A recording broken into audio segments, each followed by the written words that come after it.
బంగారమా సిగ్గే సింగారమా అగ్గే రాజేసేలేమా ఒళ్ళే వయ్యారమా నవ్వే మందారమా నన్నే కాజేసేనమ్మా పట్టు చీరల్లో చందమామా ఏడు వన్నెల్లో పెన్నెలమ్మా కన్నె రూపాన కోనసీమ కోటి తారల్లో ముద్దుదుమ్మా బుగ్గే బంగారమా సిగ్గే సింగారమా అగ్గే రాజేసేలేమా ఒళ్ళే వయ్యారమా నవ్వే మందారమా నన్నే కాజేసేనమ్మా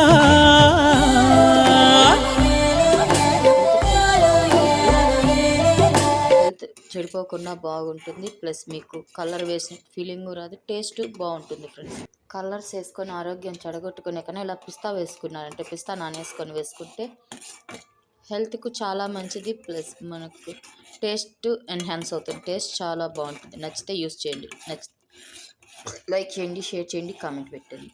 పిస్తా జీడిపప్పు వేసుకున్నారంటే కలర్ఫుల్గాను బాగుంటుంది, టేస్ట్కు మంచిది,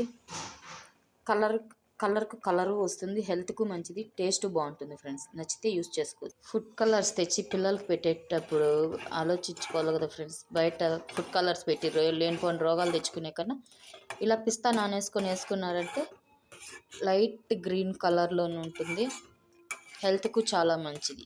ఎన్నిసార్లు చెప్తాను అంటే ఒక్కసారి ఆలోచించండి ఫ్రెండ్స్. పిల్లలకు పెట్టేది, చిన్నపిల్లలకు పెట్టేది కదా, మన చేతులారా మన పిల్లల ఆరోగ్యం చెడగొట్టుకునే కన్నా ఇలా చేసి పెడితే హెల్త్కి చాలా మంచిది. దీనికి హెల్త్కి పాడేటువంటి ఏమి లేదు. బియ్యము, పాలు, పిస్తా, అంతే. చక్కెర కొంచెం అవాయిడ్ చేసేసుకొని బెల్లం వేసుకున్నారంటే టేస్ట్ చాలా బాగుంటుంది. నిజం చెప్తున్నాను ఫ్రెండ్స్, నేను తిని చూసిన టేస్ట్ చాలా బాగుంది. ఒకసారి ఇలా ట్రై చేసి పెట్టండి. ఏ ఒక్క స్వీట్ చేసినా అందులో పిస్తా వేసుకునేది అలవాటు చేసుకోండి.